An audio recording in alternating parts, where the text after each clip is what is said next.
Good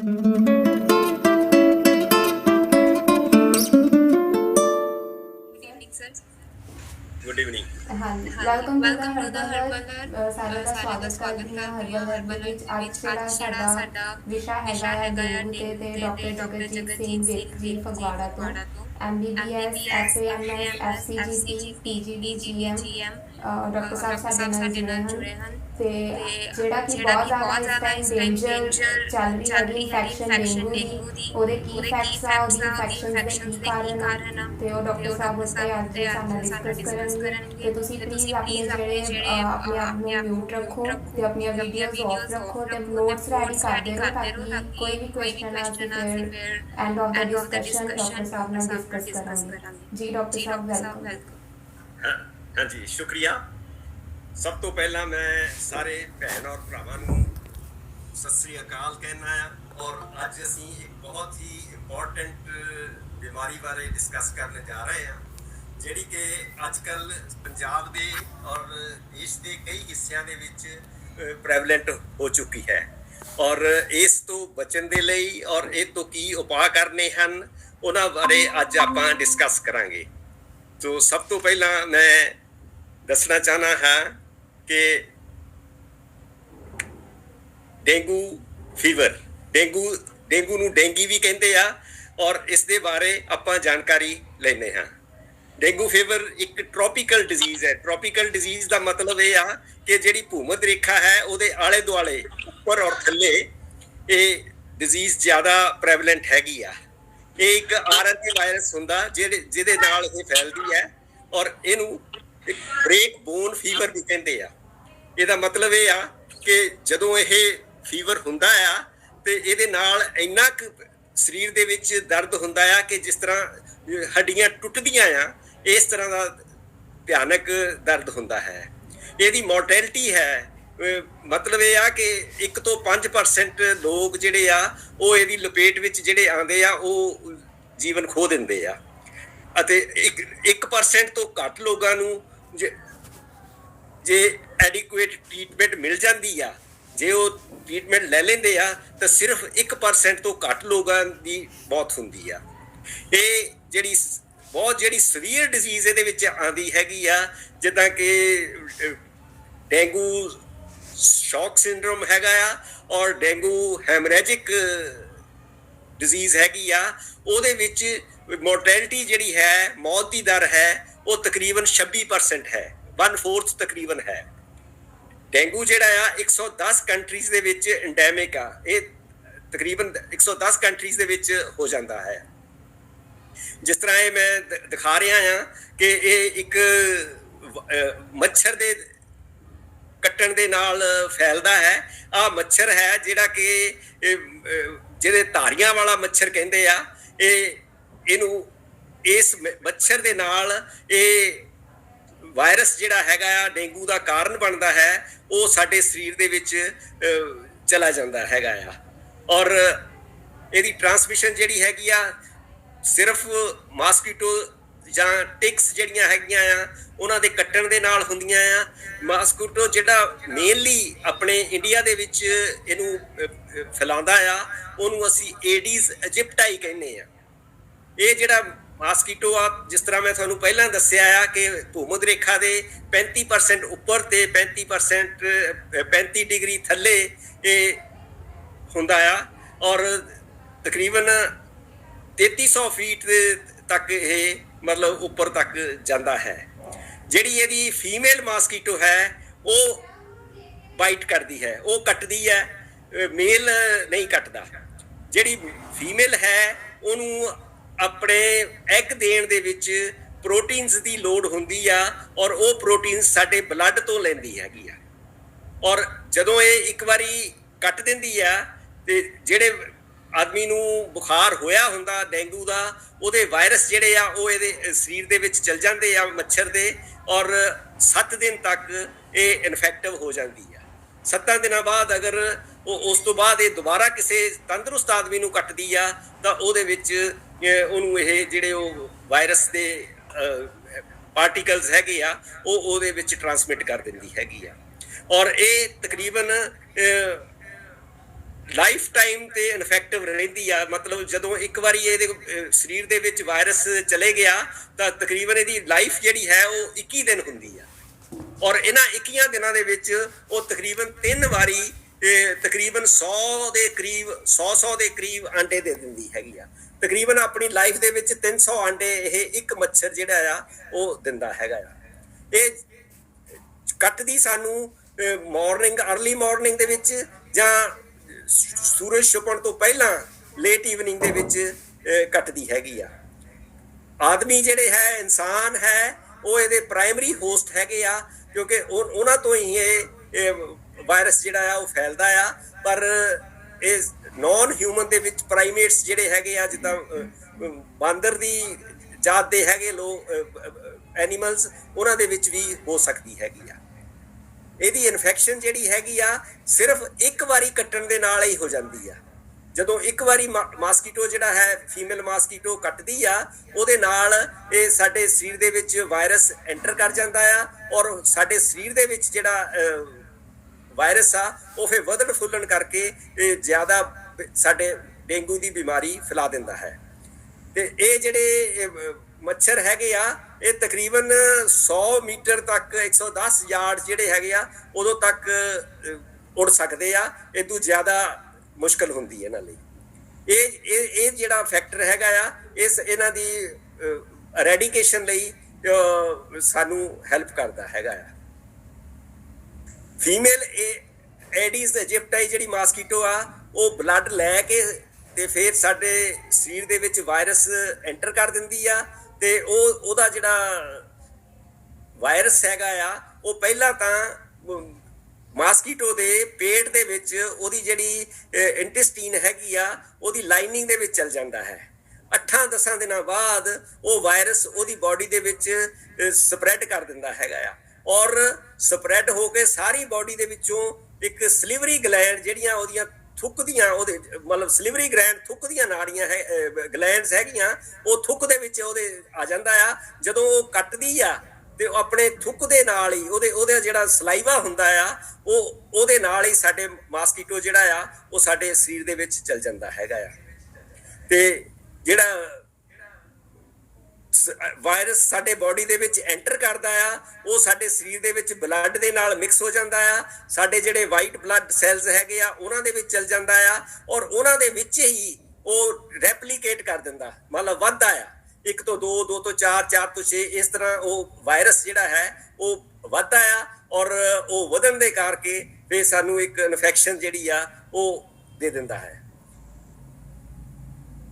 ਫਿਰ ਇਹ ਜਿਹੜਾ ਵਾਇਰਸ ਹੈਗਾ ਸਾਡੇ ਸਾਰੇ ਸਰੀਰ ਵਾਈਟ ਬਲੱਡ ਸੈਲਸ ਤੋਂ ਸਾਰੇ ਸਰੀਰ ਦੇ ਵਿੱਚ ਜਿੱਦਾਂ ਲਿਵਰ ਹੈ ਬੋਨ ਮੈਰੋ ਹੈ ਇਹ ਸਾਰੇ ਚੀਜ਼ ਅਫੈਕਟ ਹੋ ਜਾਂਦੇ ਹੈਗੇ ਆ। ਡੇਂਗੂ ਦੇ ਹਾਈ ਰਿਸਕ ਪੇਸ਼ੈਂਟਸ ਕਿਹੜੇ ਆ ਜਿਨ੍ਹਾਂ ਨੂੰ ਇਹ ਬਹੁਤ ਜ਼ਿਆਦਾ ਤਕਲੀਫ ਦਿੰਦਾ ਆ? ਇਨਫੈਂਟਸ ਐਂਡ ਐਲਡਰਲੀ, ਜਿਹੜੇ ਬੱਚੇ ਛੋਟੇ ਹੈਗੇ ਆ ਜਾਂ ਬਹੁਤ ਬਜ਼ੁਰਗ ਲੋਕ ਹੈ ਉਹਨਾਂ ਵਿੱਚ ਇਹ ਜ਼ਿਆਦਾ ਰਿਸਕ ਦਿੰਦਾ ਆ।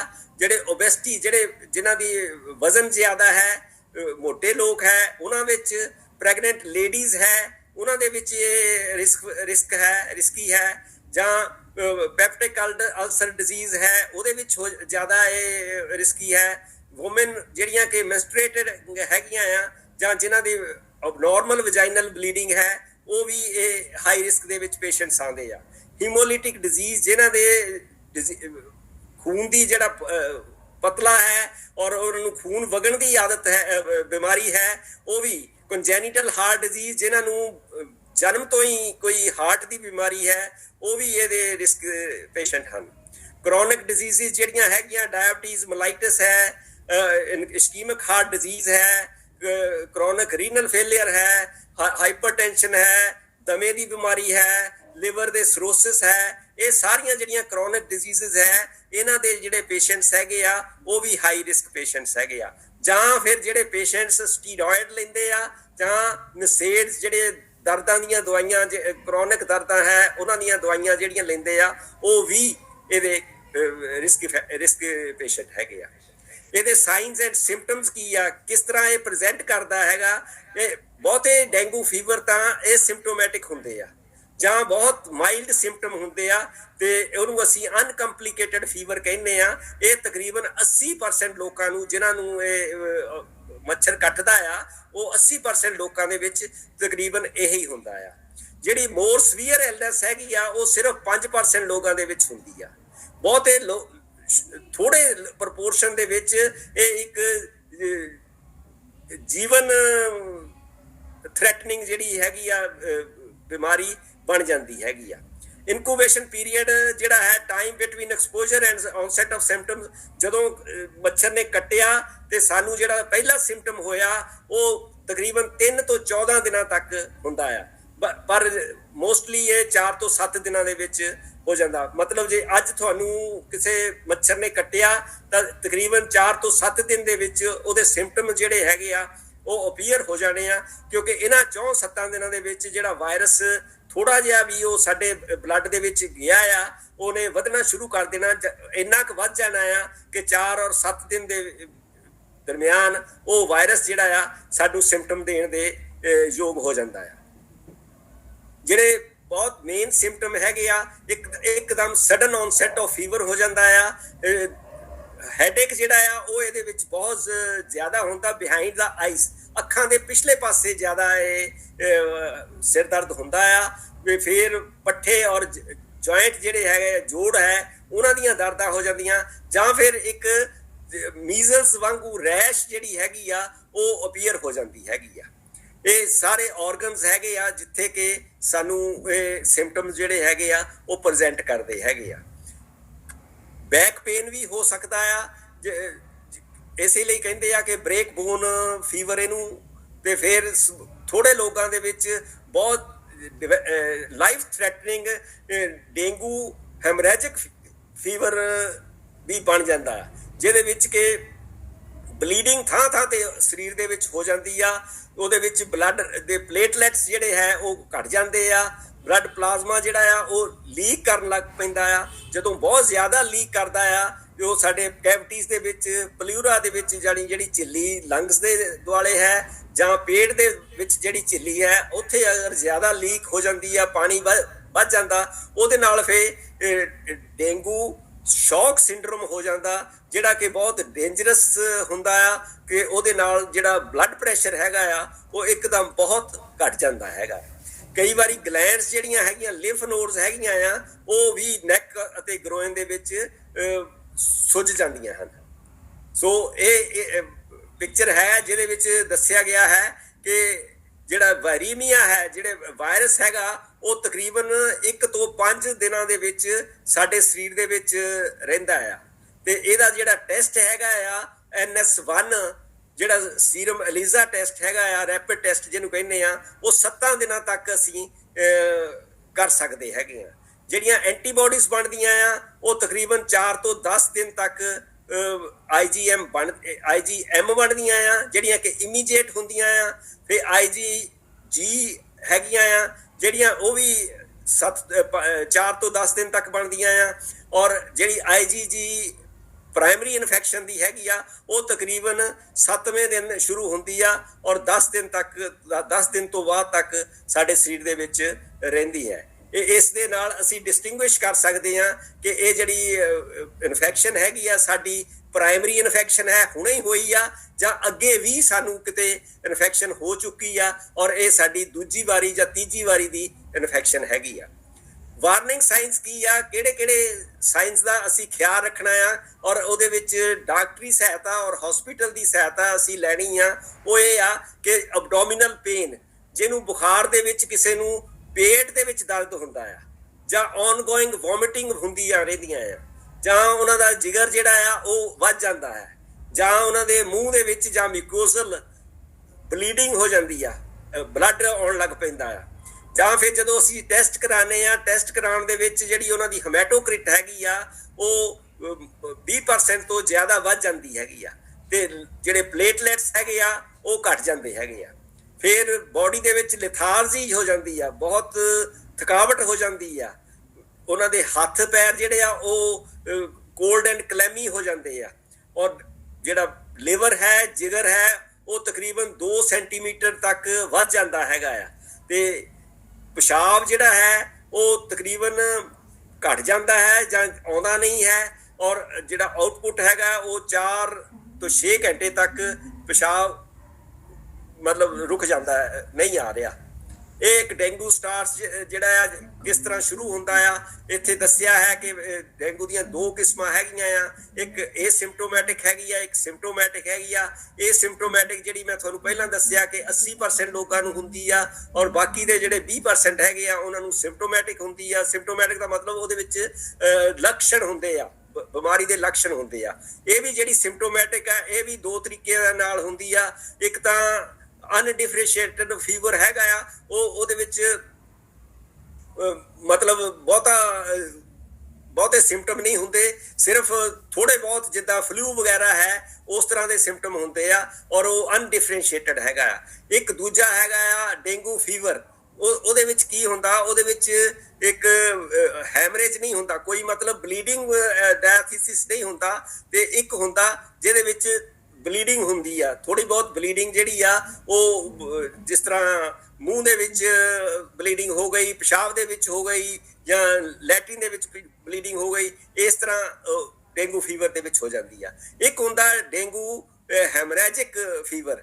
ਇਹ ਸੀਰੀਅਸ ਹੁੰਦਾ ਆ, ਇਹਦੇ ਵਿੱਚ ਜ਼ਿਆਦਾ ਜਿਹੜਾ ਹੈਗਾ ਆ ਬਲੀਡਿੰਗ ਕਾਫੀ ਜ਼ਿਆਦਾ ਹੁੰਦੀ ਆ। ਇਹਦੇ ਵਿੱਚ ਇਹ ਵੀ 2 ਤਰ੍ਹਾਂ ਦਾ ਪ੍ਰੈਜ਼ੈਂਟ ਕਰਦਾ ਆ। ਇੱਕ ਦੇ ਵਿੱਚ ਤਾਂ ਸਿਰਫ ਬਲੀਡਿੰਗ ਹੀ ਹੁੰਦੀ ਆ, ਔਰ ਦੂਸਰੇ ਦੇ ਵਿੱਚ ਜਦੋਂ ਜਿਹੜੀਆਂ ਸਾਡੀਆਂ ਝਿੱਲੀਆਂ ਹੈਗੀਆਂ ਉਹਨਾਂ ਦੇ ਵਿੱਚ ਪਲਾਜ਼ਮਾ ਜਿਹੜਾ ਆ ਉਹ ਰਿਸਕਣ ਲੱਗ ਪੈਂਦਾ ਆ, ਲੀਕੇਜ ਕਰਨ ਲੱਗ ਪੈਂਦਾ ਆ। ਉਹਦੇ ਨਾਲ ਕੀ ਹੁੰਦਾ ਆ ਕਿ ਸਾਡਾ ਜਿਹੜਾ ਵੋਲਿਊਮ ਹੈਗੀ ਆ, ਬਲੱਡ ਵੋਲਿਊਮ ਹੈਗੀ ਆ, ਘਟ ਜਾਂਦੀ ਆ, ਔਰ ਉਹਦੇ ਨਾਲ ਸਾਡਾ ਜਿਹੜਾ ਬਲੱਡ ਪ੍ਰੈਸ਼ਰ ਹੈਗਾ ਆ ਉਹ ਬਹੁਤ ਘਟ ਜਾਂਦਾ ਆ। ਉਹਨੂੰ ਅਸੀਂ ਡੇਂਗੀ ਸ਼ੌਕ ਸਿੰਡਰੋਮ ਕਹਿੰਦੇ ਆ। ਉਹ ਜ਼ਿਆਦਾ ਸੀਰੀਅਸ ਹੋ ਜਾਂਦਾ ਆ, ਉਹਦਾ ਇਲਾਜ ਜਿਹੜਾ ਆ ਬਹੁਤ ਜ਼ਰੂਰੀ ਹੋ ਜਾਂਦਾ, ਹਸਪੀਟਲਾਈਜੇਸ਼ਨ।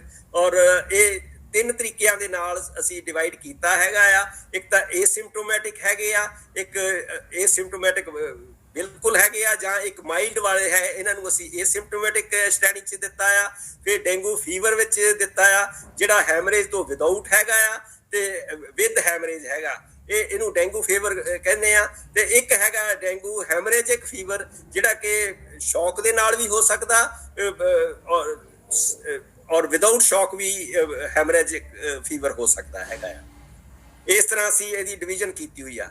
ਕੋਰਸ ਆਫ ਇਨਫੈਕਸ਼ਨ ਕੀ ਆ, 3 ਫੇਜ਼ਸ ਮੈਂ ਤੁਹਾਨੂੰ ਦੱਸਿਆ ਆ। ਜਿਸ ਤਰ੍ਹਾਂ ਇੱਕ ਤਾਂ ਫੀਬਰਾਈਲ ਸਟੇਜ ਹੈਗੀ ਆ, ਦੂਜੀ ਕ੍ਰਿਟੀਕਲ ਸਟੇਜ ਹੈਗੀ ਆ, ਔਰ ਤੀਜੀ ਰਿਕਵਰੀ ਦੀ ਸਟੇਜ ਹੈਗੀ ਆ। ਫੀਵਰਾਈਲ ਫੇਜ਼ ਕਿੱਦਾਂ ਹੈਗੀ ਆ, ਇਹਦੇ ਵਿੱਚ ਇੱਕ ਹਾਈ ਫੀਵਰ ਹੁੰਦਾ ਆਫਨ, ਜਿਹੜਾ 40 ਡਿਗਰੀ ਸੈਂਟੀਗ੍ਰੇਡ ਜਾਂ 104 ਡਿਗਰੀ ਫਾਰਨਹੀਟ ਤੱਕ।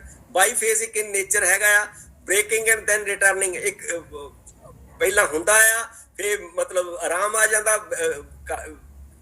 ਫੀਵਰ ਟੁੱਟ ਜਾਂਦਾ ਆ, ਔਰ ਉਸ ਤੋਂ ਬਾਅਦ ਫਿਰ 1-2 ਦਿਨ ਬਾਅਦ ਫਿਰ ਦੁਬਾਰਾ ਉਹੀ ਬੁਖਾਰ ਹੋ ਜਾਂਦਾ ਆ। ਇਹਨੂੰ ਅਸੀਂ ਬਾਈ ਫੇਜ਼ ਕਹਿ ਦਿੰਦੇ ਹੈਗੇ ਆ। ਤੇ ਇਹਦੇ ਵਿੱਚ ਜਨਰਲਾਈਜ਼ਡ ਪੇਨ, ਸਾਰੀ ਬਾਡੀ ਦੇ ਵਿੱਚ ਪੇਨ ਹੁੰਦੀ ਆ, ਦਰਦ ਹੁੰਦੀ ਆ, ਹੈਡੇਕ ਹੁੰਦਾ ਆ, ਔਰ ਇਹ ਜਿਹੜੀ ਫੇਜ਼ ਹੈਗੀ ਆ ਤਕਰੀਬਨ 2 ਤੋਂ 7 ਦਿਨ ਤੱਕ ਚੱਲਦੀ ਹੈਗੀ ਆ। ਇਸੇ ਫੇਜ਼ ਦੇ ਵਿੱਚ ਤਕਰੀਬਨ ਸੈਕੰਡ ਡੇ ਤੇ ਰੈਸ਼ ਜਿਹੜੀ ਹੈ, ਮੀਜ਼ਲਸ ਟਾਈਪ ਰੈਸ਼ ਹੈਗੀ ਆ, ਉਹ ਸਰੀਰ ਦੇ ਉੱਤੇ ਆ ਜਾਂਦੀ ਆ, ਜਿੱਦਾਂ ਲਾਲੀ ਜਿਹੀ ਜਿਹਨੂੰ ਕਹਿ ਦਿੰਦੇ ਆ ਅਸੀਂ, ਉਹ ਆ ਜਾਂਦੀ ਆ। ਔਰ ਫਲਸ਼ਡ ਸਕਿਨ, ਜਿੱਦਾਂ ਕਿ ਸਕਿਨ ਜਿਹੜੀ ਹੈ ਉਹਦੇ ਵਿੱਚ ਲਾਲੀ ਜ਼ਿਆਦਾ ਸਾਨੂੰ ਦਿਸਣ ਲੱਗ ਪੈਂਦੀ ਹੈ। ਫਿਰ ਲੇਟਰ ਕੋਰਸ ਦੇ ਵਿੱਚ ਕੀ ਇਲਨੈਸ 4 ਤੋਂ 7 ਦਿਨ ਤੱਕ ਜਿਹੜੀ ਮੀਜ਼ਲਸ ਟਾਈਪ ਰੈਸ਼ ਜਿਹੜੀ ਹੈਗੀ ਆ ਉਹ ਹੋ ਜਾਂਦੀ ਆ। ਤੇ ਫਿਰ ਕਈਆਂ ਦੇ ਵਿੱਚ ਪਟੀਕੀ ਸਮਾਲ ਰੈਡ ਸਪੌਟਸ ਜਿਹੜੇ ਆ ਉਹ ਅਪੀਅਰ ਹੋਣ ਲੱਗ ਪੈਂਦੇ ਆ। ਤੇ ਜਦੋਂ ਅਸੀਂ ਸਕਿਨ ਨੂੰ ਦਬਾਉਨੇ ਆ ਤੇ ਉਹਦੇ ਵਿੱਚ ਸਾਨੂੰ ਛੋਟੇ ਛੋਟੇ ਰੈਡ ਸਪੌਟਸ ਜਿਹੜੇ ਹੈਗੇ ਆ ਉਹ ਦਿਖਾਈ ਦਿੰਦੇ ਆ। ਇਹ ਬ੍ਰੋਕਨ ਕਪਿਲਰੀਜ਼, ਜਿਹੜੀਆਂ ਸਾਡੀਆਂ ਕਪਿਲਰੀਜ਼ ਹੈਗੀਆਂ, ਉਹ ਟੁੱਟਣ ਦੇ ਕਾਰਨ ਇਹ ਸਾਨੂੰ ਸਕਿਨ ਦੇ ਵਿੱਚ ਬਲੱਡ ਦਿਖਾਈ ਦਿੰਦਾ ਹੈਗਾ ਆ। ਤੇ ਕਈ ਵਾਰੀ ਜਿਹੜੀ ਬਲੀਡਿੰਗ ਹੈਗੀ ਆ, ਸਾਡੀਆਂ mucous membrane of mouth and nose, ਸਾਡੇ ਨੱਕ ਔਰ ਮੂੰਹ ਦੇ ਵਿੱਚ ਵੀ ਇਹ ਬਲੀਡਿੰਗ ਜਿਹੜੀ ਆ ਇਹ ਦਿਖਾਈ ਦਿੰਦੀ ਹੈਗੀ ਆ। ਜਿਸ ਤਰ੍ਹਾਂ ਮੈਂ ਦਿਖਾਇਆ ਹੈ ਕਿ ਆ ਪਿਕਚਰ ਹੈ ਜਿਹੜੀ ਰੈਸ਼ ਦੀ ਹੈ। ਰੈਸ਼ ਦੇ ਉੱਤੇ ਜੇ ਤੁਸੀਂ ਹੱਥ ਲਗਾਣੇ ਆ ਜਾਂ ਪ੍ਰੈਸ਼ਰ ਲਗਾਣੇ ਆ ਤੇ ਉਹ ਛਪ ਜਾਂਦਾ ਹੈ। ਆ ਜਿਸ ਤਰ੍ਹਾਂ ਹੱਥ ਦੀਆਂ ਉਂਗਲੀਆਂ ਛਪ ਗਈਆਂ ਆ ਵੀ ਰੈਸ਼ ਹੈਗੀ ਆ। ਔਰ ਆ ਵੀ ਇਸ ਤਰ੍ਹਾਂ ਦੀ ਰੈਸ਼ ਜਿਹੜੀ ਹੈਗੀ ਆ ਉਹ ਅਪੀਅਰ ਹੋ ਜਾਂਦੀ ਹੈਗੀ ਆ। ਔਰ ਦੂਜੀ ਫੇਜ਼ ਹੈ ਕ੍ਰਿਟੀਕਲ ਫੇਜ਼। ਕ੍ਰਿਟੀਕਲ ਫੇਜ਼ ਜਿਹੜੀ ਆ ਇਹ ਬਹੁਤ ਇੰਪੋਰਟੈਂਟ ਹੈਗੀ ਆ। ਔਰ ਇਹ ਫੀਵਰ ਤੋਂ ਬਾਅਦ ਆਉਂਦੀ ਆ, ਜਿਹੜੀ ਕਿ ਤਕਰੀਬਨ 1 ਜਾਂ 2 ਦਿਨ ਰਹਿੰਦੀ ਆ, ਸਿਰਫ 1 ਜਾਂ 2 ਦਿਨ। ਇਸ ਫੇਜ਼ ਦੇ ਵਿੱਚ ਜਿਹੜਾ ਸਾਡੇ ਸਰੀਰ ਦਾ ਪਾਣੀ ਹੈਗਾ ਆ ਉਹ ਸਾਡੀ ਛਾਤੀ ਦੇ ਵਿੱਚ ਜਾਂ ਸਾਡੇ ਪੇਟ ਦੇ ਵਿੱਚ ਇਕੱਠਾ ਹੋ ਜਾਂਦਾ, ਕਿਉਂਕਿ ਕਪਿਲਰੀ ਪਰਮੀਬਿਲਿਟੀ ਜਿਹੜੀ ਲੀਕੇਜ ਹੁੰਦੀ ਆ ਉਹਦੇ ਨਾਲ ਸਾਡਾ ਜਿਹੜਾ ਬਲੱਡ ਪ੍ਰੈਸ਼ਰ ਆ ਉਹ ਘਟ ਜਾਂਦਾ ਆ। ਔਰ ਇਹ ਬਹੁਤ ਕ੍ਰਿਟੀਕਲ ਫੇਜ਼ ਹੁੰਦੀ ਆ। ਤੇ ਇਹਦੇ ਨਾਲ ਸਾਡੇ ਜਿਹੜੇ ਵਾਈਟਲ ਆਰਗਨਸ ਹੈਗੇ ਆ ਉਹਨਾਂ ਦੀ ਜਿਹੜੀ ਸਪਲਾਈ ਬਲੱਡ ਦੀ ਹੈਗੀ ਆ ਉਹ ਘਟ ਜਾਂਦੀ ਆ। ਤੇ ਇਹਦੇ ਨਾਲ ਆਰਗਨ ਡਿਸਫੰਕਸ਼ਨ ਹੋ ਜਾਂਦਾ ਤੇ ਸਵੀਅਰ ਬਲੀਡਿੰਗ ਵੀ ਸਾਡੇ ਆਰਗਨਸ ਦੇ ਵਿੱਚ ਹੋ ਜਾਂਦੀ ਆ। ਸਪੈਸ਼ਲੀ ਜਿਹੜੀ ਹੈਗੀ ਆ ਸਾਡਾ ਜਿਹੜਾ ਗੈਸਟ੍ਰੋ ਇੰਟੈਸਟਾਈਨਲ ਟਰੈਕਟ ਹੈਗਾ, ਪੇਟ ਦੇ ਅੰਦਰਾਂ ਹੈਗੀਆਂ, ਉਹਨਾਂ ਦੇ ਵਿੱਚ ਬਲੀਡਿੰਗ ਹੋ ਜਾਂਦੀ ਹੈਗੀ ਆ। ਔਰ ਜਦੋਂ ਇਹ ਬਲੀਡਿੰਗ ਹੋ ਜਾਂਦੀ ਆ ਜਾਂ ਪਾਣੀ ਇਕੱਠਾ ਹੋ ਜਾਂਦਾ, ਉਹਦੇ ਨਾਲ ਸਾਡੀ ਜਿਹੜੀ ਬਲੱਡ ਵੋਲੀਅਮ ਆ ਉਹ ਘਟ ਜਾਂਦੀ ਆ। ਔਰ ਬਲੱਡ ਵੋਲੀਅਮ ਘਟਣ ਦੇ ਨਾਲ ਸ਼ੌਕ ਲਾਈਕ ਸਟੇਜ ਹੋ ਜਾਂਦੀ ਆ, ਜਿਹਨੂੰ ਅਸੀਂ ਡੇਂਗੂ ਸ਼ੌਕ ਸਿੰਡਰੋਮ ਕਹਿੰਦੇ ਆ। ਤੇ ਨਾਲ ਹੀ ਹੈਮਰੇਜ ਹੋ ਜਾਂਦਾ ਆ। ਇਹ ਤਕਰੀਬਨ 5% ਜਿੰਨੇ ਵੀ ਕੇਸ ਹੈਗੇ ਆ ਡੇਂਗੀ ਦੇ ਉਹਨਾਂ ਵਿੱਚ ਹੋ ਜਾਂਦਾ ਆ। ਤੇ ਜਿਹੜਾ ਨੂੰ ਇੱਕ ਵਾਰੀ ਪਹਿਲਾਂ ਇਹ ਡੇਂਗੀ ਦਾ ਇਨਫੈਕਸ਼ਨ ਹੋ ਚੁੱਕੀ ਆ, ਉਹਨਾਂ ਨੂੰ ਇਹ ਜਿਹੜੀ ਸੈਕੰਡਰੀ ਇਨਫੈਕਸ਼ਨ ਜਿਹੜੀ ਆ ਉਹ ਜ਼ਿਆਦਾ ਭਿਆਨਕ ਹੁੰਦੀ ਆ। ਉਹਨਾਂ ਵਿੱਚ ਇਹ ਜ਼ਿਆਦਾ ਮਤਲਬ ਭਿਆਨਕ ਤੌਰ ਤੇ ਸਿੰਪਟਮ ਦਿੰਦੀ ਹੈਗੀ ਆ। ਇਸ ਤੋਂ ਬਾਅਦ 1-2 ਦਿਨ ਦੇ ਕ੍ਰਿਟੀਕਲ ਫੇਜ਼ ਤੋਂ ਬਾਅਦ ਰਿਕਵਰੀ ਫੇਜ਼ ਹੋ ਜਾਂਦੀ ਆ। ਉਹਦੇ ਵਿੱਚ ਕੀ ਹੁੰਦਾ ਕਿ ਜਿਹੜਾ ਲੀਕੀ ਫਲੂਇਡ ਹੁੰਦਾ ਆ, ਜੇ ਠੀਕ ਹੋ ਗਿਆ ਮਰੀਜ਼ ਤਾਂ ਉਹ ਫਲੂਇਡ ਜਿਹੜਾ ਆ ਉਹ ਦੁਬਾਰਾ ਸੋਖ ਲਿਆ ਜਾਂਦਾ ਆ ਔਰ ਦੁਬਾਰਾ ਬਲੱਡ ਸਟਰੀਮ ਦੇ ਵਿੱਚ ਚਲ ਜਾਂਦਾ ਆ। ਇਹ ਤਕਰੀਬਨ 2-3 ਦਿਨ ਦੇ ਵਿੱਚ ਹੀ ਇਹ ਪ੍ਰੋਸੈਸ ਚੱਲਦਾ ਆ। ਇਹਦੇ ਵਿੱਚ ਇਚਿੰਗ ਹੁੰਦੀ ਆ, ਹਾਰਟ ਰੇਟ ਸਲੋ ਹੋ ਜਾਂਦਾ ਆ। ਤੇ ਇਸ ਸਟੇਜ ਦੇ ਵਿੱਚ ਜਿੰਨਾ ਵੀ ਫਲੂਇਡ ਜਿਹੜਾ ਸੀ, ਪਾਣੀ ਸੀ, ਉਹ ਜਿੰਨਾ ਵੀ ਲੀਕ ਹੋਇਆ ਸੀ, ਉਹ ਜਦੋਂ ਬਲੱਡ ਵੋਲੀਅਮ ਦੇ ਵਿੱਚ ਆ ਜਾਂਦਾ ਤੇ ਉਹਦੇ ਨਾਲ ਜਿਹੜੀ ਫਲੂਇਡ ਜਿਹੜਾ ਸਾਡੇ ਸਰੀਰ ਦੇ ਵਿੱਚ ਬਲੱਡ ਵੋਲੀਅਮ ਦੇ ਵਿੱਚ ਹੈਗਾ ਉਹ ਜ਼ਿਆਦਾ ਵੱਧ ਜਾਂਦਾ, ਓਵਰਲੋਡ ਹੋ ਜਾਂਦਾ ਆ। ਤੇ ਇਹਦੇ ਨਾਲ ਕੀ ਬ੍ਰੇਨ ਨੂੰ ਇਫੈਕਟ ਹੁੰਦਾ ਆ ਤੇ ਸਾਡੇ ਜਿਹੜਾ ਲੈਵਲ ਆਫ ਕੌਨਸ਼ੀਅਸਨੈਸ ਆ ਉਹ ਘਟ ਜਾਂਦਾ ਆ। ਔਰ ਸਾਡੇ ਕਈ ਵਾਰੀ ਫਿਟਸ ਵੀ ਪੈਣੇ ਸ਼ੁਰੂ ਹੋ ਜਾਂਦੇ ਆ ਓਵਰਲੋਡ ਆਫ ਫਲੂਇਡ ਦੇ ਨਾਲ। ਇਹਦੀਆਂ ਕੰਪਲੀਕੇਸ਼ਨਸ ਕੀ ਹੈਗੀਆਂ ਆ? ਇਹ ਜਿਸ ਤਰ੍ਹਾਂ ਮੈਂ ਦੱਸਿਆ ਆ ਕਿ ਜਦੋਂ ਬਲੀਡਿੰਗ ਹੋ ਜਾਂਦੀ ਆ ਜਾਂ ਬਲੱਡ ਦੀ ਸਰਕੂਲੇਸ਼ਨ ਜਿਹੜੀ ਆ ਉਹ ਹੈਂਪਰ ਹੋ ਜਾਂਦੀ ਆ ਤਾਂ ਫਿਰ ਇਹ ਬਹੁਤ ਸਾਰੇ ਬੋਡੀ ਸਿਸਟਮਸ ਨੂੰ ਅਫੈਕਟ ਕਰਦੀ ਆ। ਉਹਦੇ ਨਾਲ ਜਿਸ ਤਰ੍ਹਾਂ ਮੈਂ ਦੱਸਿਆ ਕਿ ਰਿਡਿਊਸਡ ਲੈਵਲ ਆਫ ਕੌਨਸ਼ੀਅਸਨੈਸ ਹੋ ਜਾਂਦਾ, ਸਾਡੀ ਜਿਹੜੀ ਕੌਨਸ਼ੀਅਸ ਹੈਗੀ ਆ ਉਹ ਅਫੈਕਟ ਹੁੰਦੀ ਆ। ਕਈ ਵਾਰੀ ਇਨਫੈਕਸ਼ਨ ਆਫ ਬ੍ਰੇਨ ਹੋ ਜਾਂਦੀ ਆ। ਵਾਈਟਲ ਆਰਗਨਸ ਲਿਵਰ ਜਿਹੜਾ ਜਿਗਰ ਆ ਉਹ ਵੀ ਇੰਪੇਅਰਮੈਂਟ ਹੋ ਜਾਂਦੀ ਆ।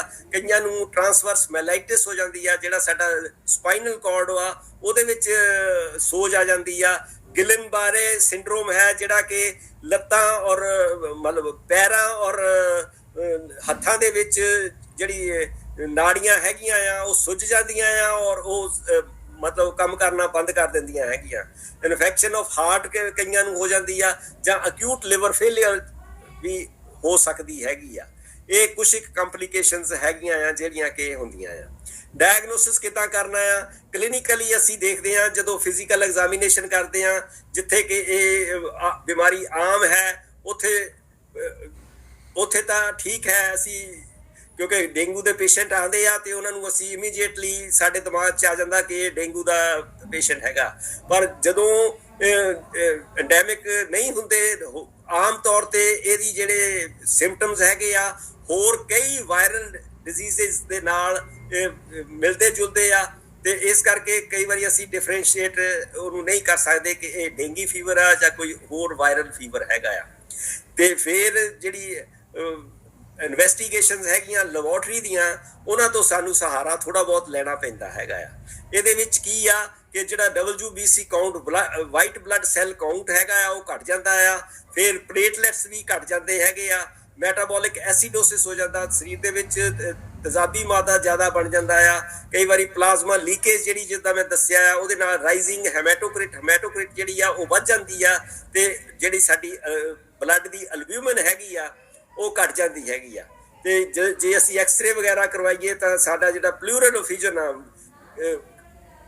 ਲੰਗਸ ਦੀ ਜਿਹੜੀ ਝਿੱਲੀ ਹੈਗੀ ਆ ਉਹਦੇ ਵਿੱਚ ਪਾਣੀ ਭਰਿਆ ਆ ਦਿਖਾਈ ਦਿੰਦਾ ਆ, ਜਾਂ ਪੇਟ ਦੇ ਵਿੱਚ ਅਸਾਈਟਿਸ ਜਾਂ ਪੇਟ ਦੇ ਵਿੱਚ ਪਾਣੀ ਭਰਿਆ ਦਿਖਾਈ ਦਿੰਦਾ ਆ, ਉਹ ਅਸੀਂ ਫਿਜ਼ੀਕਲ ਐਗਜ਼ਾਮ ਨਾਲ ਵੀ ਟੈਸਟ ਕਰ ਸਕਦੇ ਹੈਗੇ ਆ, ਜਾਂ ਅਲਟਰਾਸਾਊਂਡ ਦੇ ਨਾਲ ਅਸੀਂ ਇਹਨੂੰ ਡਿਟੈਕਟ ਕਰ ਸਕਦੇ ਆ, ਜਾਂ ਫਿਰ ਜਿਹੜਾ ਡੇਂਗੂ ਸ਼ੌਕ ਸਿੰਡਰਮ ਹੈਗਾ ਆ ਉਹ ਵੀ ਅਸੀਂ ਫਿਜ਼ੀਕਲੀ ਐਗਜ਼ਾਮੀਨੇਸ਼ਨ ਦੇ ਨਾਲ ਡਾਇਗਨੋਸ ਕਰ ਸਕਦੇ ਹੈਗੇ ਆ। ਪ੍ਰੋਬੇਬਲ ਡਾਇਗਨੋਸਿਸ ਕਿੱਦਾਂ ਹੋ ਸਕਦਾ ਆ, ਜਿੱਦਾਂ ਫਾਈਂਡਿੰਗਸ ਆਫ ਫੀਵਰਸ ਹੈਗੀਆਂ ਆ, ਜਾਂ 2 ਆਫ ਦਾ ਫਾਲੋਇੰਗ ਫਾਈਂਡਿੰਗਸ ਜਿਹੜੀਆਂ ਹੈਗੀਆਂ ਆ, ਜਿਸ ਤਰ੍ਹਾਂ ਕਿ nausea and vomiting, rash, pains, low blood WBC ਜਿਹੜੇ ਬਲੱਡ ਕਾਊਂਟ ਹੈਗਾ ਆ, ਵਾਈਟ ਬਲੱਡ ਸੈਲਸ ਹੈਗੇ ਆ, ਇਹ ਅਗਰ ਹੈ ਇਹਨਾਂ ਵਿੱਚੋਂ 2 ਚੀਜ਼ਾਂ ਹੈਗੀਆਂ ਤਾਂ ਸਾਨੂੰ ਸ਼ੱਕ ਹੋ ਜਾਂਦਾ ਕਿ ਇਹ ਡੇਂਗੀ ਨਾ ਹੋਵੇ। ਪੋਜ਼ਿਟਿਵ ਟੂਰਨੀਕੇਟ ਟੈਸਟ ਜਿਹੜਾ ਆ ਉਹ ਡਾਕਟਰਸ ਲਈ ਬਹੁਤ ਇੰਪੋਰਟੈਂਟ ਹੈਗਾ। ਜਿਹੜੀ ਅਸੀਂ ਬਲੱਡ ਪ੍ਰੈਸ਼ਰ ਮੇਜਰ ਕਰਨ ਵਾਲਾ ਕਫ ਹੁੰਦਾ ਆ, ਜੇ ਅਸੀਂ 5 ਮਿੰਟ ਤੱਕ ਉਸ ਕਫ ਨੂੰ ਤਕਰੀਬਨ ਫੁਲਾ ਕੇ ਰੱਖੀਏ ਤਾਂ ਉਸ ਤੋਂ ਬਾਅਦ ਅਸੀਂ ਦੇਖੀਏ ਤਾਂ ਜਿਹੜਾ ਥੱਲੇ ਵਾਲਾ ਹਿੱਸਾ ਹੈਗਾ ਆ ਬਾਂਹ ਦੇ ਵਿੱਚ ਛੋਟੇ ਛੋਟੇ ਰੈੱਡ ਸਪੌਟਸ ਜਿਹੜੇ ਆ, ਜਿਹਨੂੰ ਅਸੀਂ ਪਟੀਕੀ ਕਹਿੰਦੇ ਆ, ਉਹ ਹੋ ਜਾਂਦੇ ਆ। ਜੇ 20 ਤੋਂ ਜ਼ਿਆਦਾ 1 ਸਕੁਅਰ ਇੰਚ ਦੇ ਵਿੱਚ ਹੈਗੇ ਆ ਤਾਂ ਉਹ ਵੀ ਇੱਕ ਡਾਇਗਨੋਸਿਸ ਦੇ ਸਕਦਾ ਆ। ਤੇ ਫਿਰ ਐਂਡੈਮਿਕ ਏਰੀਆ ਦੇ ਵਿੱਚ ਹੋਰ ਕੋਈ ਵਾਰਨਿੰਗ ਸਾਈਨ ਜਿਹੜਾ ਹੈਗਾ, ਪੋਜ਼ਿਟਿਵ ਜਿਹੜਾ NS1 ਐਂਟੀਜਨ ਹੈਗਾ ਆ ਉਹ ਫਸਟ ਡੇ ਦੇ ਸਿੰਪਟਮਸ ਦੇ ਵਿੱਚ ਆ ਜਾਂਦਾ ਹੈ, ਨੈਗੇਟਿਵ ਜਿਹੜਾ ਆ ਉਹ 4 ਤੋਂ 5 ਦਿਨਾਂ ਦੇ ਵਿੱਚ ਹੋ ਜਾਂਦਾ ਹੈ। ਤੇ ਜਿਹੜੀ ਐਂਟੀਬਾਡੀਜ਼, ਜਿਸ ਤਰ੍ਹਾਂ ਮੈਂ ਪਹਿਲਾਂ ਤੁਹਾਨੂੰ ਦੱਸਿਆ, IgG ਤੇ IgM, ਇਹ ਡਾਇਗਨੋਸਿਸ ਨੂੰ ਕਨਫਰਮ ਕਰਨ ਦੇ ਵਿੱਚ ਬਾਅਦ ਦੇ ਵਿੱਚ ਵੀ ਸਹਾਈ ਹੁੰਦੀਆਂ ਹਨ।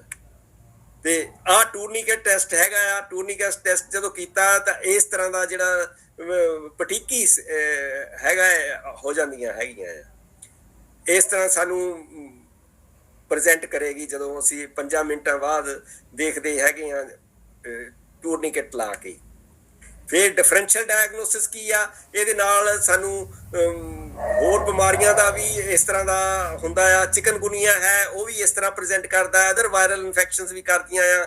ਅਰਲੀ ਸਟੇਜ ਆਫ ਮਲੇਰੀਆ ਵੀ ਇਸ ਤਰ੍ਹਾਂ ਪ੍ਰੈਜ਼ੈਂਟ ਕਰ ਸਕਦਾ ਹੈ। ਲੈਪਟੋਸਪਾਇਰੋਸਿਸ ਇੱਕ ਬਿਮਾਰੀ ਹੈਗੀ ਆ। ਟਾਈਫਾਇਡ ਫੀਵਰ ਹੈਗਾ ਆ।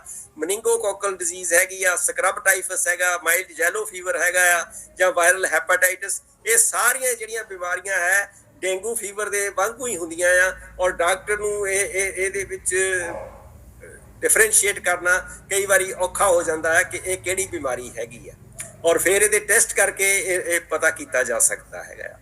ਸਭ ਤੋਂ ਜ਼ਰੂਰੀ ਇਹਦੇ ਵਿੱਚ ਮੈਂ ਜਿਹੜੀ ਦੱਸਣਾ ਚਾਹੁੰਦਾ ਆ ਕਿ ਪ੍ਰੀਵੈਂਸ਼ਨ ਹੈਗੀ ਆ। Prevention is better than cure. ਉਹਦੇ ਵਿੱਚ ਕੀ ਹੈ ਕਿ ਅਸੀਂ ਅਗਰ ਇਨਸੈਕਟੀਸਾਈਡ ਦੇ ਨਾਲ, ਰਿਪੈਲੈਂਟਸ ਦੇ ਨਾਲ, ਤੇ ਬੋਡੀ ਪ੍ਰੋਟੈਕਟਿੰਗ ਕਲੋਥਿੰਗਸ ਦੇ ਨਾਲ, ਜਾਂ ਸਕਰੀਨਿੰਗ ਆਫ ਆਵਰ ਹਾਊਸਿਸ ਜਿਹੜੇ ਹੈ, ਅਸੀਂ ਇਹਦੀ ਮਾਸਕੀਟੋ ਦੀ ਬਾਈਟ ਤੋਂ ਬਚ ਜਾਈਏ ਤਾਂ ਅਸੀਂ ਇਸ ਬਿਮਾਰੀ ਤੋਂ ਬਚ ਸਕਦੇ ਹਾਂ। ਕਿਉਂਕਿ ਇਹ ਇੱਕ ਦੂਜੇ ਆਦਮੀ ਤੋਂ ਡਾਇਰੈਕਟ ਨਹੀਂ ਹੁੰਦੀ, ਸਿਰਫ ਮੱਛਰ ਦੇ ਕੱਟਣ ਨਾਲ ਹੁੰਦੀ ਆ। ਅਗਰ ਅਸੀਂ ਉਹ ਜਿਹੜਾ ਮੱਛਰ ਦਾ ਵਿਚਲਾ ਪ੍ਰੋਸੈਸ ਹੈਗਾ ਆ ਉਹਨੂੰ ਅਸੀਂ ਖਤਮ ਕਰ ਦਿੰਦੇ ਆ ਤਾਂ ਇਹ ਬਿਮਾਰੀ ਇੱਕ ਦੂਜੇ ਨੂੰ ਕਦੀ ਨਹੀਂ ਹੋ ਸਕਦੀ। ਜਿੱਥੇ ਜਿੱਥੇ ਕਿ ਇਹ ਜਿਹੜਾ ਏਡੀਜ਼ ਇਜਿਪਟਾਈ ਮਾਸਕੀਟੋ ਹੈ ਬਰੀਡਿੰਗ ਕਰਦਾ ਹੈ, ਜਿੱਥੇ ਕਿ ਆਂਡੇ ਦਿੰਦਾ ਹੈ ਜਾਂ ਵਾਧਾ ਫੁੱਲਦਾ ਹੈ, ਉਹਨਾਂ ਸਾਈਟਸ ਨੂੰ ਜੇ ਅਸੀਂ ਡਿਸਟਰੋਏ ਕਰ ਦਈਏ, ਉਹ ਕੀ ਆ ਕਿ ਜਿਸ ਤਰ੍ਹਾਂ ਪਹਿਲਾਂ ਤਾਂ ਇਹ ਕਹਿੰਦੇ ਸੀ ਕਿ ਇਹ ਜਿਹੜਾ ਸਾਫ਼ ਪਾਣੀ ਦਾ ਮੱਛਰ ਹੈਗਾ, ਜਿੱਥੇ ਸਾਫ਼ ਪਾਣੀ ਹੈਗਾ ਉੱਥੇ ਹੀ ਆਂਡੇ ਦਿੰਦਾ। ਹੁਣ ਥੋੜ੍ਹੀਆਂ ਜਿਹੀਆਂ ਰਿਪੋਰਟਸ ਸਾਊਥ ਵੱਲੋਂ ਆਈਆਂ ਆ, ਔਰ ਉਹਨਾਂ ਵਿੱਚ ਇਹ ਕਿਹਾ ਆ ਕਿ ਸਿਰਫ ਸਾਫ਼ ਪਾਣੀ ਨਹੀਂ, ਈਵਨ ਗੰਦੇ ਪਾਣੀ ਦੇ ਵਿੱਚ ਵੀ ਇਹ ਜਿਹੜਾ ਇਹਦੀ ਬਰੀਡਿੰਗ ਸਾਈਟ ਹੋ ਸਕਦੀ ਹੈਗੀ ਆ। ਸੋ ਸਾਨੂੰ ਕੋਈ ਵੀ ਪਾਣੀ ਦਾ ਜਿਹੜਾ ਇਕੱਠ ਹੈਗਾ ਆ ਉਹਨੂੰ ਘਰਾਂ ਦੇ ਲਾਗੇ ਛਾਗੇ ਜਾਂ ਨਜ਼ਦੀਕ ਨਹੀਂ ਰੱਖਣਾ ਚਾਹੀਦਾ। ਜਿਸ ਤਰ੍ਹਾਂ ਵਾਟਰ ਸਟੋਰੇਜ ਕੰਟੇਨਰਸ ਹੈਗੇ ਆ, ਉਹਨਾਂ ਉੱਤੇ ਸਾਨੂੰ ਲਾਈਟ ਫਿਟਿੰਗ ਲਿਡਸ ਜਿਹੜੇ ਹੈਗੇ ਆ ਢੱਕਣ ਦੇਣੇ ਚਾਹੀਦੇ ਆ। ਜਾਂ ਫਿਰ ਜਿਹੜੇ ਇਹਨਾਂ ਦੇ ਆਂਡਿਆਂ ਤੋਂ ਬਚਾਉਣ ਦੇ ਲਈ ਕਿ ਆਂਡੇ ਇਹ ਨਾ ਦੇਣ ਜਾਂ ਹੈਚਿੰਗ ਨਾ ਕਰਨ, ਉਹਨਾਂ ਵਿੱਚ ਇੱਕ ਬਹੁਤ ਛੋਟੀ ਜਿਹੀ ਲੇਅਰ ਜਿਹੜੀ ਆ ਆਇਲ ਦੀ, ਅਗਰ ਅਸੀਂ ਆਇਲ ਦੇ 2-3 ਡ੍ਰੌਪ ਪਾ ਦਿੰਦੇ ਆ ਤਾਂ ਉਹਦੇ ਨਾਲ ਇੱਕ ਛੋਟੀ ਜਿਹੀ ਲੇਅਰ ਬਣ ਜਾਂਦੀ ਆ, ਜਿਹੜਾ ਕਿ ਇਹਨੂੰ ਜਿਹੜੇ ਲਾਰਵੇ ਹੈਗੇ ਆ ਜਾਂ ਇਹਨਾਂ ਨੂੰ ਸਾਹ ਲੈਣ ਦੇ ਵਿੱਚ ਤਕਲੀਫ ਹੁੰਦੀ ਆ ਔਰ ਇਹ ਮਤਲਬ ਵੱਧ ਫੁੱਲ ਨਹੀਂ ਸਕਦੇ, ਇਹ ਉਹ ਚੀਜ਼ਾਂ ਵੀ ਕਰ ਸਕਦੇ ਆ। ਜਾਂ ਫਿਰ ਲਾਰਵੀ ਸਾਈਡ ਜਿਹੜੀਆਂ ਦਵਾਈਆਂ ਹੈਗੀਆਂ ਆ ਉਹ ਇਸਤੇਮਾਲ ਕਰਕੇ ਅਸੀਂ ਇਹਦਾ ਲਾਰਵਾ ਜਿਹੜਾ ਹੈਗਾ ਆ ਮੱਛਰ ਦਾ, ਉਹਨੂੰ ਵੀ ਡਿਸਟਰੋਏ ਕਰ ਸਕਦੇ ਹੈਗੇ ਆ। ਤੇ ਜਿਹੜੇ ਸਾਡੇ ਘਰਾਂ ਦੇ ਵਿੱਚ ਕੈਨਸ ਹੈਗੇ ਆ ਜਾਂ ਬੋਟਲਸ ਹੈਗੀਆਂ ਜਾਂ ਟਾਇਰਸ ਹੈਗੀਆਂ, ਜੇ ਖੁੱਲੇ ਪਏ ਆ, ਬਾਰਿਸ਼ ਦਾ ਪਾਣੀ ਉਹਨਾਂ ਵਿੱਚ ਪੈ ਗਿਆ ਆ ਔਰ ਪਾਣੀ ਉਹਦੇ ਵਿੱਚ ਖੜਾ ਆ, ਤੇ ਉਹਦੇ ਵਿੱਚ ਵੀ ਇਹ ਜਿਹੜਾ ਮੱਛਰ ਹੈਗਾ ਆ ਉਹ ਆਪਣੇ ਬਰੀਡ ਕਰ ਦਿੰਦਾ ਆ ਔਰ ਆਂਡੇ ਦੇ ਦਿੰਦਾ ਆ ਔਰ ਵੱਧਦਾ ਹੈਗਾ ਆ। ਤੇ ਹੋਰ ਪੋਟੈਂਸ਼ੀਅਲ ਜਿਹੜੀਆਂ ਬਰੀਡਿੰਗ ਸਾਈਟਸ ਹੈਗੀਆਂ ਆ ਉਹਨਾਂ ਦਾ ਵੀ ਸਾਨੂੰ ਆਪਣੇ ਆਲੇ ਦੁਆਲੇ ਖਿਆਲ ਰੱਖਣਾ ਚਾਹੀਦਾ, ਜਿੱਥੇ ਕਿ ਅਸੀਂ ਪਾਣੀ ਪੀਣ ਲਈ ਔਰ ਨਹਾਉਣ ਲਈ ਪਾਣੀ ਵਰਤਦੇ ਆ, ਉਹਨਾਂ ਸਾਰੀਆਂ ਚੀਜ਼ਾਂ ਦਾ ਸਾਨੂੰ ਖਿਆਲ ਰੱਖਣਾ ਚਾਹੀਦਾ ਕਿ ਉੱਥੇ ਪਾਣੀ ਖੜਾ ਨਾ ਹੋਵੇ। ਜੇ ਪਾਣੀ ਲਈ ਅਸੀਂ ਕੋਈ ਚੀਜ਼ ਯੂਜ਼ ਕਰਦੇ ਆ ਤਾਂ ਉਹਨੂੰ ਅਸੀਂ ਢੱਕ ਕੇ ਰੱਖੀਏ ਤਾਂ ਕਿ ਉਹਦੇ ਵਿੱਚ ਮੱਛਰ ਜਿਹੜਾ ਹੈ ਉਹ ਬਰੀਡਿੰਗ ਨਾ ਕਰੇ। ਜਿਹੜਾ ਪੀਣ ਵਾਲਾ ਪਾਣੀ ਆ ਤੇ ਨਹਾਉਣ ਵਾਲਾ ਪਾਣੀ ਕੰਟੇਨਰਸ ਹੈਗੇ ਆ ਸਟੋਰੇਜ ਦੇ, ਤੇ ਜਾਂ ਫਲਾਵਰ ਵੇਸਿਸ ਹੈਗੇ ਆ, ਜਿਹੜੇ ਫਲਾਵਰ ਦੇ ਪੋਟਸ ਹੈਗੇ ਆ, ਉਹਨਾਂ ਨੂੰ ਐਮਪਟੀ ਕਰ ਦੇਣਾ ਚਾਹੀਦਾ ਪਾਣੀ ਦੇ ਨਾਲ, ਪਾਣੀ ਨਹੀਂ ਉਹਨਾਂ ਵਿੱਚ ਰਹਿਣ ਦੇਣਾ ਚਾਹੀਦਾ। ਹਫ਼ਤੇ 'ਚ ਇੱਕ ਵਾਰੀ ਇਹ ਅਗਰ ਹੋ ਸਕੇ ਤਾਂ ਕਰ ਦੇਣਾ ਚਾਹੀਦਾ ਹੈਗਾ ਆ। ਮੈਨੇਜਮੈਂਟ ਕਿੱਦਾਂ ਹੈ? ਓਰਲ ਰੀਹਾਈਡ੍ਰੇਸ਼ਨ ਥੈਰੇਪੀ ਹੈਗੀ ਆ, ਜਿਹੜੀ ਕਿ ਤਕਰੀਬਨ 2500 cc ਜਿਹੜੀ ਆ ਤਕਰੀਬਨ ਫਸਟ 24 ਆਵਰਸ ਦੇ ਵਿੱਚ ਸਾਨੂੰ ਇਹ ਪਾਣੀ ਜਿਹੜਾ ਹੈ ਉਹਨਾਂ ਦੇ ਚੜਾ ਦੇਣਾ ਚਾਹੀਦਾ ਹੈਗਾ ਆ। ਤੇ ਰੀਹਾਈਡ੍ਰੇਸ਼ਨ ਫਲੂਇਡ ਜਿਹੜਾ ਹੈ ਉਹਦੇ ਵਿੱਚ ਸਾਨੂੰ ਓਰਲੀ ਕੋਕੋਨਟ ਵਾਟਰ ਹੈਗਾ ਆ, ਫਰੂਟ ਜੂਸਿਸ ਹੈਗੇ ਆ, ਕਾਂਜੀ ਹੈਗੀ ਆ, ਜਾਂ ਸੂਪ ਹੈਗੇ ਆ ਡਿਫਰੈਂਟ ਤੇ ਜਾਂ ਪਲੇਨ ਵਾਟਰ ਵੀ ਹੈਗਾ, ਉਹਦੇ ਨਾਲ ਵੀ ਰੀਹਾਈਡ੍ਰੇਸ਼ਨ ਕਰ ਸਕਦੇ ਹੈਗੇ ਆ।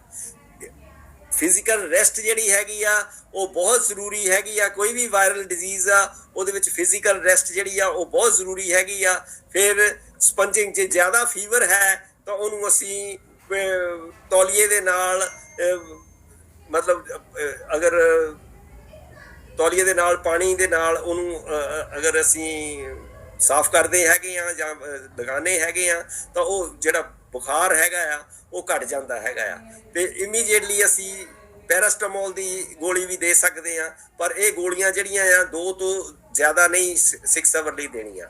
ਫਿਰ ਜੇ ਕਿਸੇ ਨੂੰ ਵੋਮਿਟਿੰਗ ਹੈਗੀ ਆ ਤਾਂ ਵੋਮਿਟਿੰਗ ਲਈ ਅਸੀਂ ਗੋਲੀ ਦੇ ਸਕਦੇ ਹੈਗੇ ਆ।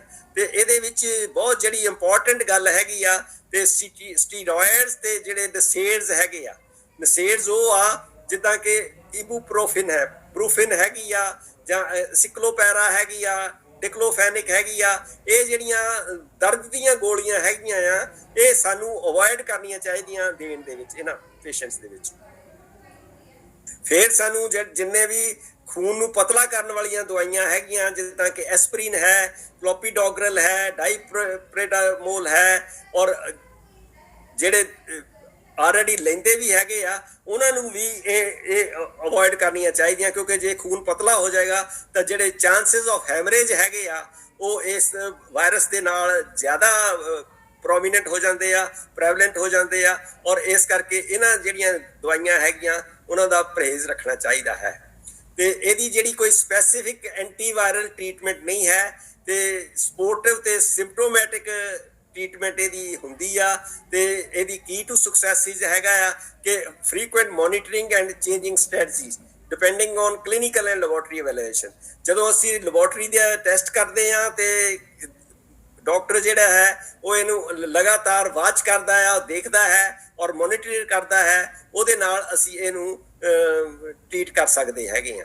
ਹੋਮ ਰੈਮੇਡੀਜ਼ ਦੇ ਵਿੱਚ ਥੋੜ੍ਹੀਆਂ ਜਿਹੀਆਂ ਚੀਜ਼ਾਂ ਹੈਗੀਆਂ ਜਿਹੜੀਆਂ ਕਿ ਘਰ ਬੈਠੇ ਹੀ ਅਸੀਂ ਕਰ ਸਕਦੇ ਹੈਗੇ ਆ। ਇੱਕ ਤਾਂ ਪਪੀਤੇ ਦੇ ਜੂਸ ਹੈ, ਪਪੀਤੇ ਦੇ ਪੱਤਿਆਂ ਦਾ ਜੂਸ, ਜਿਹੜਾ ਕਿ ਫਰੈਸ਼ ਔਰ ਹੈਲਦੀ ਲੀਵਸ ਜਿਹੜੇ ਹੈਗੇ ਆ ਉਹ ਤਕਰੀਬਨ 10 ਤੋਂ 20 ਮਿਲੀਲੀਟਰ ਜੂਸ ਕੱਢ ਕੇ 3 ਵਾਰੀ ਦਿਨ ਦੇ ਵਿੱਚ ਲਿਆ ਜਾ ਸਕਦਾ ਆ, ਔਰ ਜਾਂ ਫਿਰ ਜਿਹੜਾ ਰਾਈਪ ਫਰੂਟ ਹੈਗਾ ਆ, ਪੱਕੇ ਉਹ ਫਲ ਦਾ ਹੈਗਾ ਆ, ਉਹ ਲਿਆ ਜਾ ਸਕਦਾ ਹੈ। ਵੀਟ ਗ੍ਰਾਸ ਜਿਹੜਾ ਹੈ ਉਹਨੂੰ, ਉਹਦਾ ਜੂਸ ਜਿਹੜਾ ਹੈਗਾ ਆ ਉਹ ਤਕਰੀਬਨ 150 ml ਜਿਹੜਾ ਆ ਉਹ ਡੇਲੀ ਲੈਣ ਨਾਲ ਵੀ ਫਾਇਦਾ ਹੁੰਦਾ ਹੈਗਾ। ਬੀਟ ਜੂਸ ਜਿਹੜਾ ਚੁਕੰਦਰ ਹੈਗੀ ਆ ਉਹਦਾ ਜੂਸ, ਔਰ ਜਾਂ ਉਹਦੀ ਵੈਜੀਟੇਬਲ ਜਿਹੜੀ ਹੈਗੀ ਆ ਉਹ ਵੀ ਇਹਦੇ ਵਿੱਚ ਲਈ ਜਾ ਸਕਦੀ ਆ। ਇਹ ਜੂਸ ਜਿਹੜਾ ਹੈ 10 ml ਕੱਢ ਕੇ 3 ਵਾਰੀ ਦਿਨ ਦੇ ਵਿੱਚ ਲਿਆ ਜਾ ਸਕਦਾ ਹੈ। ਪੰਪਕਿਨ, ਕੱਦੂ ਜਿਹੜੀ ਵੈਜੀਟੇਬਲ ਹੈਗੀ ਆ ਉਹਦੇ ਵਿੱਚ ਵਿਟਾਮਿਨ ਕੇ ਬਹੁਤ ਜ਼ਿਆਦਾ ਹੁੰਦਾ ਆ, ਉਹਦਾ ਵੀ ਜੂਸ ਕੱਢ ਕੇ ਤਕਰੀਬਨ 150 cc ਜਿਹੜਾ ਹੈ ਉਹ ਹਨੀ ਵਿੱਚ ਸ਼ਹਿਦ ਰਲਾ ਕੇ ਲਿਆ ਜਾ ਸਕਦਾ ਹੈ।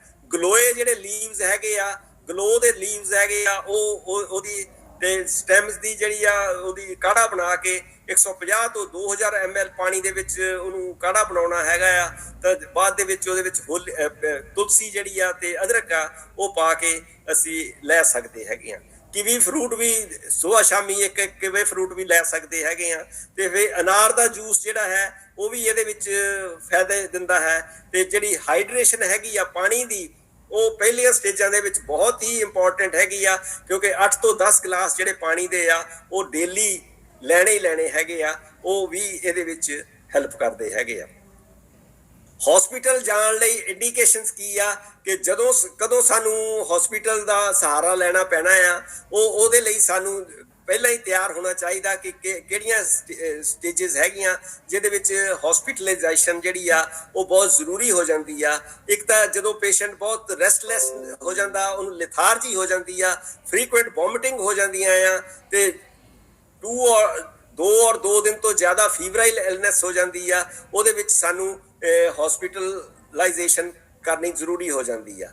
ਜੇ ਕਈ ਵਾਰੀ ਕੋਲਡ ਐਕਸਟ੍ਰੀਮਿਟੀਜ਼ ਹੋ ਜਾਂਦੀਆਂ, ਹੱਥ ਪੈਰ ਠੰਡੇ ਹੋ ਜਾਂਦੇ ਆ, ਜਾਂ ਮੂੰਹ ਦੇ ਆਲੇ ਦੁਆਲੇ ਸਾਇਨੋਸਿਸ ਨੀਲਾਪਨ ਹੋ ਜਾਂਦਾ ਆ, ਜਾਂ ਕਿਸੇ ਵੀ ਫਾਰਮ ਦੇ ਵਿੱਚ ਬਲੀਡਿੰਗ ਹੋ ਜਾਂਦੀ ਆ, ਜਾਂ ਜਿਹੜੀ ਪਲਸ ਹੈਗੀ ਆ ਉਹ ਬਹੁਤ ਰੈਪਿਡ ਜ਼ਿਆਦਾ ਹੋ ਜਾਂਦੀ ਆ, ਤੇ ਉਹਦੀ ਜਿਹੜੀ ਵੋਲਿਊਮ ਹੈਗੀ ਆ ਉਹ ਘਟ ਜਾਂਦੀ ਆ, ਜਾਂ ਫਿਰ ਕਈ ਵਾਰੀ ਜਦੋਂ ਅਸੀਂ ਕਿਸੇ ਸਕਿਨ ਦੇ ਉੱਤੇ ਪ੍ਰੈਸ ਕਰਦੇ ਆ ਤੇ ਕਪਿਲਰੀ ਰੀਫਿਲ ਜਿਹੜੀ ਆ ਉਹ ਮੋਰ ਦੈਨ 3 ਸੈਕਿੰਡਸ ਦੇ ਬਾਅਦ ਹੁੰਦੀ ਆ, ਜਾਂ ਫਿਰ ਪਲਸ ਪ੍ਰੈਸ਼ਰ ਜਿਹੜਾ ਹੈ ਸਿਸਟੋਲਿਕ ਪ੍ਰੈਸ਼ਰ ਤੇ ਡਾਇਸਟੋਲਿਕ ਪ੍ਰੈਸ਼ਰ ਦੇ ਵਿੱਚ ਜਿਹੜਾ ਫਰਕ ਹੈਗਾ ਆ ਉਹ 20 mm ਤੋਂ ਘਟ ਜਾਂਦਾ ਆ, ਜਾਂ ਬਹੁਤ ਜ਼ਿਆਦਾ ਹੀ ਬਲੱਡ ਪ੍ਰੈਸ਼ਰ ਘਟ ਜਾਂਦਾ ਆ, ਜਾਂ ਫਿਰ ਜਿਹੜੀ ਲੈਬੋਰਟਰੀ ਦੀ ਅਸੀਂ ਟੈਸਟ ਕਰਵਾਇਆ ਹੈ ਉਹਦੇ ਵਿੱਚ ਹੈਮੈਟੋਕ੍ਰਿਟ ਜਿਹੜੀ ਹੈਗੀ ਆ ਉਹ 40 ਤੋਂ ਉੱਪਰ ਹੈ ਜਾਂ ਹੋਰ ਵੱਧ ਜਾਂਦੀ ਹੈ, ਜਾਂ ਪਲੇਟਲੈਟ ਜਿਹੜੇ ਆ ਉਹ 1 ਲੱਖ ਤੋਂ ਘਟ ਗਏ ਆ, ਜਾਂ ਅਬਡੋਮੀਨਲ ਪੇਨ ਹੋ ਗਿਆ ਆ, ਜਾਂ ਫਿਰ ਲੀਕੇਜ ਦਾ ਕੋਈ ਸਿੰਪਟਮ ਆ ਗਿਆ ਜਿਸ ਤਰ੍ਹਾਂ ਪਲੂਰਲ ਐਫਿਜ਼ਨ ਹੈ, ਜਾਂ ਪੇਟ ਦੇ ਵਿੱਚ ਪਾਣੀ ਭਰ ਗਿਆ ਆ। ਇਹ ਸਾਰੀਆਂ ਚੀਜ਼ਾਂ ਜਦੋਂ ਜੇ ਕਿਸੇ ਨੂੰ ਹੋ ਜਾਂਦੀਆਂ ਆ ਤਾਂ ਫਿਰ ਹਸਪੀਟਲਾਈਜੇਸ਼ਨ ਜਿਹੜੀ ਆ ਉਹ ਬਹੁਤ ਜ਼ਰੂਰੀ ਹੋ ਜਾਂਦੀ ਆ। ਇਹ ਕੁਛ ਇੱਕ ਗੱਲਾਂ ਸੀ ਜਿਹਦੇ ਕਰਕੇ ਅਸੀਂ ਡੇਂਗੂ ਫੀਵਰ ਜਿਹੜਾ ਅੱਜ ਕੱਲ੍ਹ ਬਹੁਤ ਪ੍ਰੈਵਲੈਂਟ ਹੋ ਗਿਆ ਆ ਉਹ ਤੋਂ ਬਚ ਸਕਦੇ ਆ। Thank you.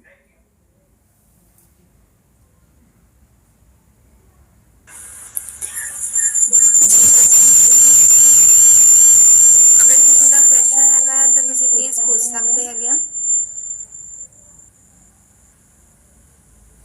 ਤਦ ਤੱਕ ਨਹੀਂ ਡਾਕਟਰ ਸਾਹਿਬ ਇੱਕ ਕੁਐਸਚਨ ਹੈਗਾ ਮੇਰਾ। ਹਾਂਜੀ, ਜਿਵੇਂ ਕਿ ਡੇਂਗੂ ਦੇ ਕੇਸ ਹੈਗੇ ਆ ਇਹਦੇ ਵਿੱਚ ਕੁਝ ਲੋਕਾਂ ਦੇ ਸੈੱਲ ਘੱਟ ਹੀ ਨਹੀਂ ਗਏ ਲੇਕਿਨ ਰਿਪੋਰਟ 'ਚ ਡੇਂਗੂ ਆ ਰਿਹਾ। ਹਾਂ, ਤੇ ਉਹਦਾ ਕੀ ਕਾਰਨ ਹੈ? ਜਿੱਦਾਂ ਪਤਾ ਹੈ ਕਿ ਡੇਂਗੂ ਆ ਤਾਂ ਸੈੱਲ ਵੀ ਸੈੱਲ ਇਹਦੇ ਵਿੱਚ ਕੋਈ ਨਹੀਂ ਵਾਇਰਲ, ਤੇ ਲੇਕਿਨ ਜਿਹਦਾ ਰਿਪੋਰਟ ਦੇ ਵਿੱਚ ਹਾਂਜੀ ਵਾਇਰਲ ਡਿਜ਼ੀਜ਼ ਜਿਹੜੀਆਂ ਹੈਗੀਆਂ ਉਹਨਾਂ ਦੇ ਵਿੱਚ ਪਲੇਟਲੈਟਸ ਜਿਹੜੇ ਹੈਗੇ ਆ ਉਹ ਘਟ ਜਾਂਦੇ ਹੈਗੇ ਆ, ਔਰ ਇਹ ਪਲੇਟਲੈਟਸ ਜਿਹੜੇ ਹੈਗੇ ਆ ਇਹ ਤਕਰੀਬਨ ਅਗਰ ਮੰਨ ਲਓ ਬਹੁਤ ਜ਼ਿਆਦਾ ਘਟਦੇ ਆ ਤਾਂ ਫੇਰ ਹੀ ਸਾਨੂੰ ਪੈਨਿਕ ਦੀ ਜ਼ਰੂਰਤ ਹੈਗੀ ਆ।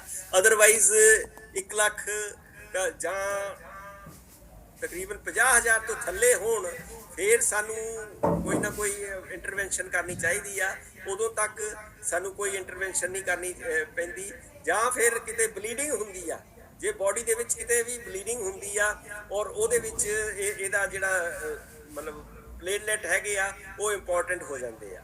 ਮੈਂ ਦੇਖਣ ਦੇ ਵਿੱਚ ਆਇਆ ਆ ਕਿ ਜਿਨ੍ਹਾਂ ਲੋਕਾਂ ਦੇ ਵਿੱਚ ਵਿਟਾਮਿਨ ਸੀ ਦੀ ਬਹੁਤ ਕਮੀ ਹੈਗੀ ਆ, ਜਿੰਨੇ ਵੀ ਅਸੀਂ ਮੈਂ ਜੂਸਿਸ ਵਗੈਰਾ ਦੱਸੇ ਹੈਗੇ ਆ, ਵੀਟ ਗ੍ਰਾਸ ਹੈ, ਪਪੀਤਾ ਹੈ ਜਾਂ ਕੀਵੀ ਹੈ, ਇਹ ਸਾਰਿਆਂ ਦੇ ਵਿੱਚ ਵਿਟਾਮਿਨ ਸੀ ਜਾਂ ਐਂਟੀਆਕਸੀਡੈਂਟਸ ਹੈਗੇ ਆ। ਜੇ ਐਂਟੀਆਕਸੀਡੈਂਟ ਤੁਸੀਂ ਕਾਫੀ ਲੈਂਦੇ ਹੋ ਤਾਂ ਇਹ ਜਿਹੜੇ ਪਲੇਟਲੈਟਸ ਹੈਗੇ ਆ ਉਹ ਬਿਲਕੁਲ ਵੀ ਨਹੀਂ ਘਟਣਗੇ ਔਰ ਕੋਈ ਬਲੀਡਿੰਗ ਦੀ ਪ੍ਰੋਬਲਮ ਵੀ ਨਹੀਂ ਹੋਏਗੀ। ਜੀ ਡਾਕਟਰ ਸਾਹਿਬ ਥੈਂਕ ਯੂ। ਅਗਰ ਕੋਈ ਹੋਰ ਕੁਐਸਚਨ ਪੁੱਛਣਾ ਚਾਹੁੰਦੇ ਆ ਤਾਂ ਪਲੀਜ਼ ਤੁਸੀਂ ਪੁੱਛ ਸਕਦੇ ਹੋ।